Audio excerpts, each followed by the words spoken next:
So now moving to item 7, the financial performance report for the year ended 30th June. Now, Leah, I'd invite you to present this report. But just before you do, I think it's important with this end of year financial performance report in front of us, that we celebrate the results that are in front of us. Some outstanding work has been done here in difficult situations, delivering financial performance, and these end of year results obviously show that. This would have been outstanding under normal circumstances, but of course we're all very aware of the additional challenges that COVID gave us that make these reports, this report and the figures in it particularly notable.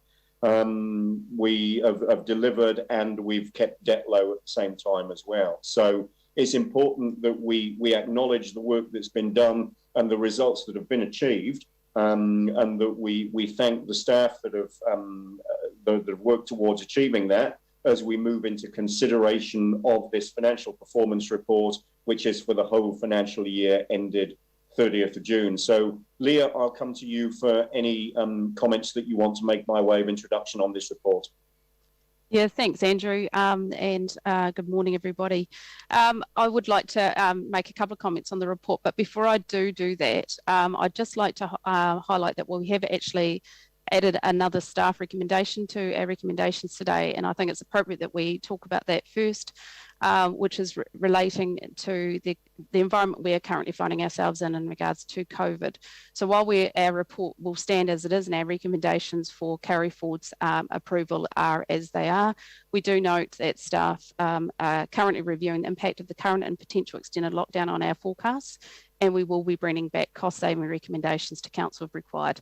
Now, some of that may look at some of the carry forwards and OPEX that we're looking at, but ultimately our OPEX and our CAPEX projects, the rationale behind those carry forwards are to actually required to ensure that we deliver our projects both and we're also confirmed in the LTP. So while there is some that we could look at, our view is that we will do that as part of our whole cost-saving recommendations if required as we look into our forecast as well.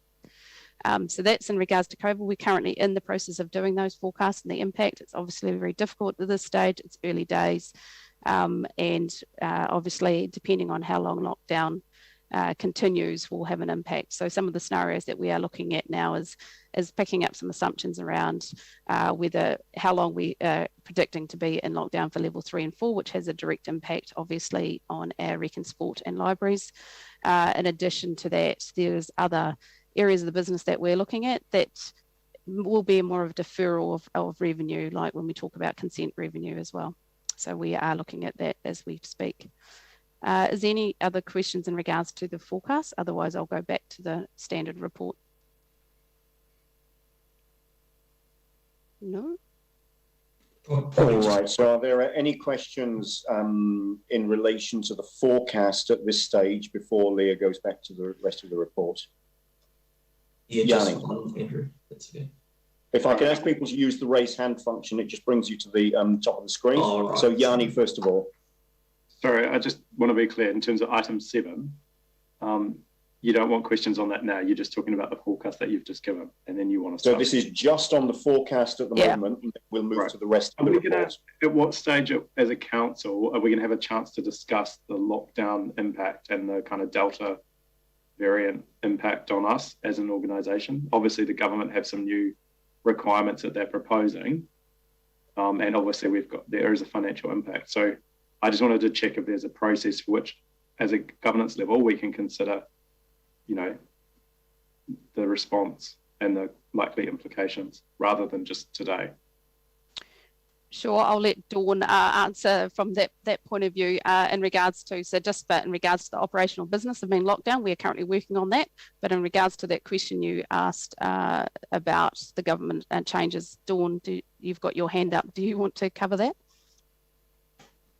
That's all right with you, Chair? Yes, please. Yeah, Dawn, appreciate the comments. Thank you. Quite clearly, it's early days. I've already instructed the organisation to do the relevant work, both in terms of what we're seeing currently and what we learned from last year. There is a briefing schedule for Tuesday of next week where we have put COVID onto the agenda, and we intend to follow the same format we did last time, which is briefings every week so that you are fully informed. Thank you. Excellent. Thanks, Dawn. Thank you. Yanni, was there something further? No, that's good. We can discuss it on Tuesday next week. Yeah. All right. Thank you. Jimmy. Thank you, Chair. Leah, it's possible based on your reply, it's possible whether next time or the finance performance committee meeting or the following performance committee meeting regarding council major project, particular regarding to the cost and the time frame, for all those major project due to global COVID-19 pandemic, because this is quite serious, because I'm particularly concerned a big number of the project, those budget, probably not sufficient, but how to mitigate those effects, and also time frame will be further delayed. This is my concern. Could just jump in there. So you're going to get some information in the corporate reporting from Ruth later on in the meeting, which is also looking at price impacts on our major projects. I think that question, Councillor, would be better asked later on in the meeting. So, Jimmy, maybe reserve that question for, it'll be item 12, the capital project performance report. Okay, yeah. Okay. Thank you. So we'll come back to that at that time. All right. Are there any further questions just on the forecasts at this time or on the matters that Leah's raised so far? Nothing further? All right. So, Leah, back to you for comments on the rest of the report. Yeah, thank you, Andrew. So as Andrew indicated, it is actually a very good result. Obviously, we're still going through audit, but and it is in line with the forecast expectations that we have been highlighting in the last couple of the months. As indicated in our LTP discussions, the 36 million of COVID borrowing was not required due to increased dividends following the red bus sale from our CCTOs and improved operating results attributed to improved volumes and good cost management. So it is a good result. The reduction in debt was incorporated into the final LTP, which has had a positive impact for ratepayers in the new current year. The remaining 11 million, after we've used it for those two, is we were intending to use to repay our 2019-2020 COVID borrowing. You'll remember we borrowed over for a period of 5 years, the COVID borrowing, and we are actually intending to use that 11 million surplus with approval from the council today to actually early repay some of that. That will have a rates impact going forward into our future because of the servicing of that. So we think that's the best effective way. Now, again, that will also be taken into account. Obviously, this report was done before our current lockdown, so that even though we're still requesting approval for that today, that will be taken as part of all of our work that we're doing in regards to our forecasting at this stage and the impact. Great, thanks very much indeed, Leah. So nothing further by way of presentation? No. I could just jump in there, Andrew, and just point out. Yes, please. Thank you. Just point out that the excuse me, that the position we're finding ourselves in is quite a healthy one, given the year-end as you've identified, and that the considerations that we're going to be, we've got an announcement on Friday afternoon. We've got the considerations at next Tuesday's workshop. We don't have to panic. We've got some time, and we've got financial resources that have been stored, if you like, as a result of this year end. I just want to point that out at this point so that we don't, there is concern, obviously, but we do have some contingencies in place. Great, thanks, Miles, for those comments. So moving to questions now. Are there any questions on this report that we'd like answers from staff? No questions? Yanni. Thank you. On page 36, under corporate 11, slower spending carry forwards of budgets relate to. and then it says the housing initiative, $2 million. I've been trying to understand since before the finalisation of the LTP, what's happening with this budget line. Can anyone tell me how much of that budget is actually being spent, how much is remaining, and how many people have helped into their own homes? So subject to that. Yeah, Bruce, are you online? Yeah, if you could come forward. So look, I've been trying to get a hold of the staff who are working on that project this morning. What I can say is there's a briefing that's penciled in for the 14th of September to talk about a initiative that is being worked on in that space and how it might be applied.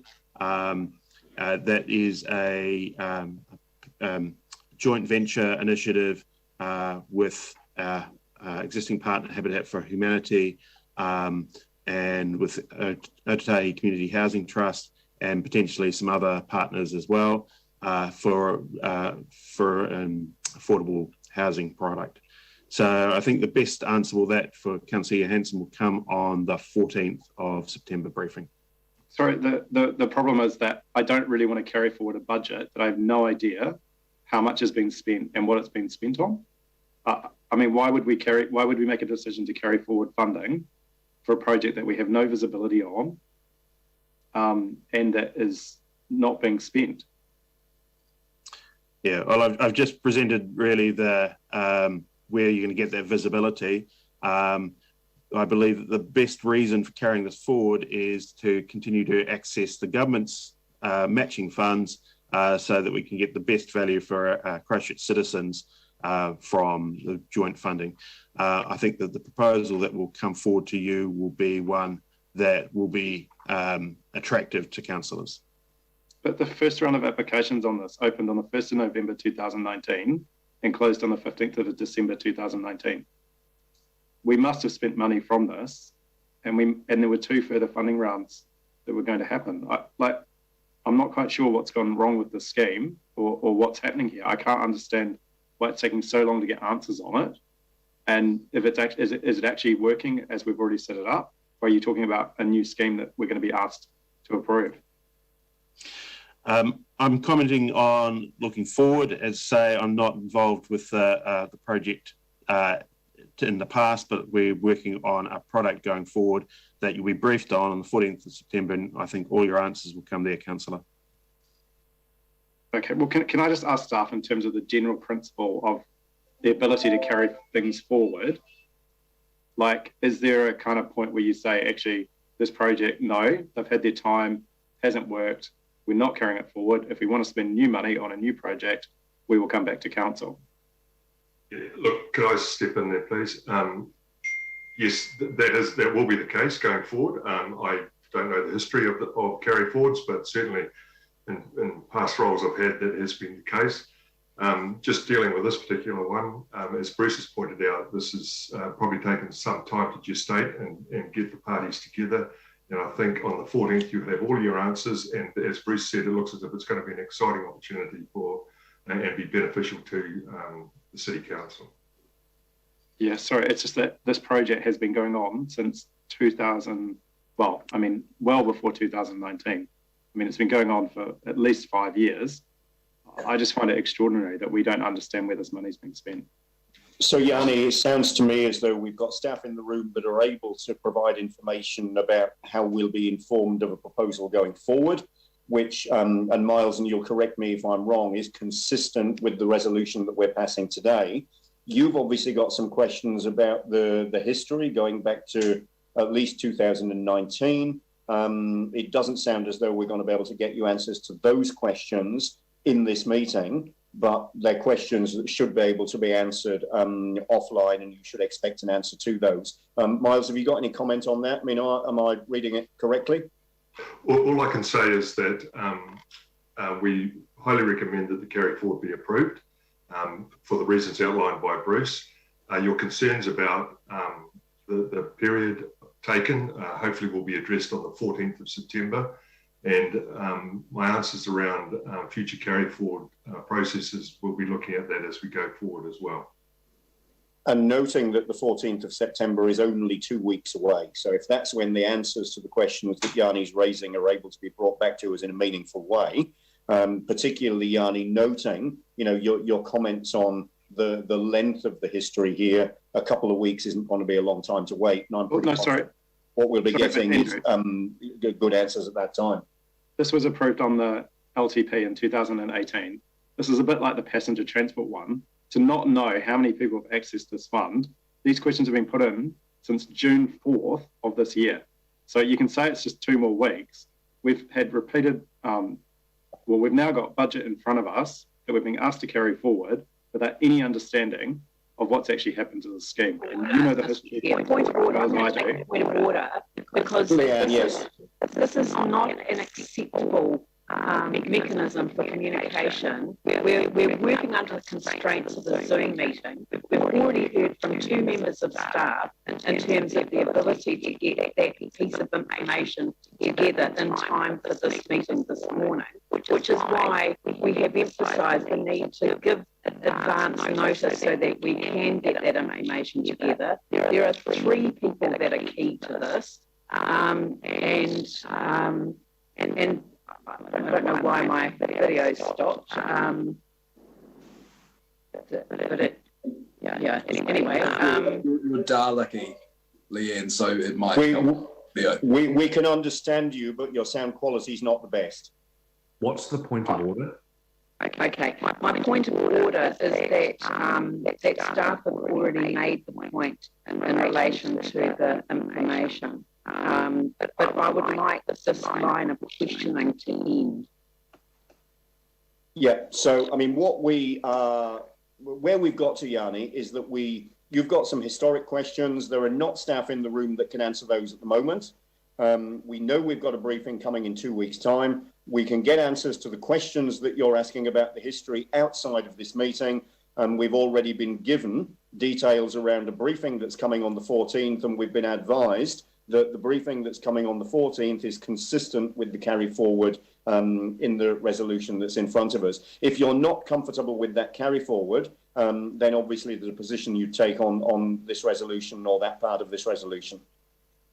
But we're not going to be able to get answers to the historic questions in the meeting here and now because we do not have people in the room that can answer them. Well, can I just put it around another way?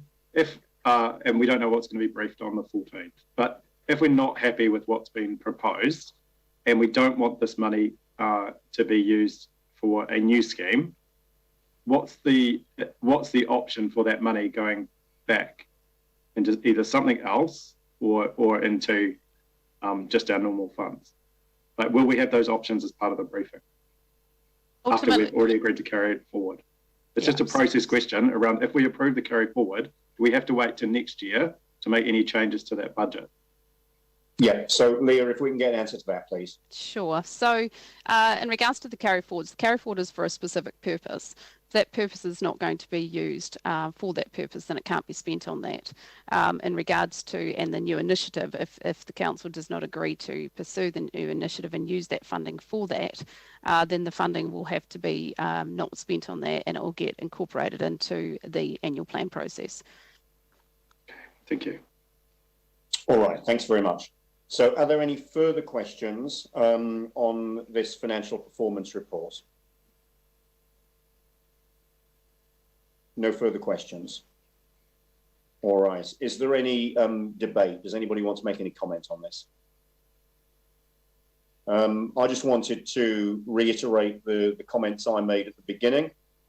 This is a good result in what have been very difficult circumstances. The financial year ended 30th June was anything other than a normal financial year, and to have the results that we've got in front of us been reported to us at the end of what has been, or what easily could have been, a very difficult year, I think is something that we need to acknowledge and that we need to celebrate. In particular, that we're able to apply surplus to what otherwise would have been the COVID borrowing, and that we're able to apply 11 million of that surplus to reducing that borrowing is a very different situation than we expected to be in when we put that borrowing in place at the beginning of the effects of the COVID pandemic. And as Miles has noted, obviously there's some work to do which looks at the effect of the current lockdown on our financial performance, but we're left in a stronger position as a result of the matters reported in this report, and as a result of last year's performance, we're in a stronger position to deal with what might be coming than we otherwise would have been. That's something to certainly acknowledge, and something that we should celebrate, a good result in what should have been or what could have been particularly difficult situations. This is all part of course, the continuous improvement that we're expecting to see as a result of efficiencies that have been put in place. So thanks to everybody involved in making this happen. Yanni, further debate. Sorry, no, just, yeah, it's fine. I just look forward to receiving the information in 2 weeks' time, and just think we do need to, really understand how our money's being spent on new projects and carry forwards, and I understand staff have given an assurance that they will be looking at that process going forward. So I welcome that. Thank you. All right, sorry, from a procedural point of view, we've moved into debate without a mover and a seconder for these recommendations. So I'm happy to move these. Do I have a seconder? I'd like to be second. So Jimmy will second. All right. So this is now moved and seconded. Is there any further debate? No further debate. So I'll put the motion. All those in favour say aye, or raise a hand. Against? Any abstentions? That's carried. Thank you very much. So now move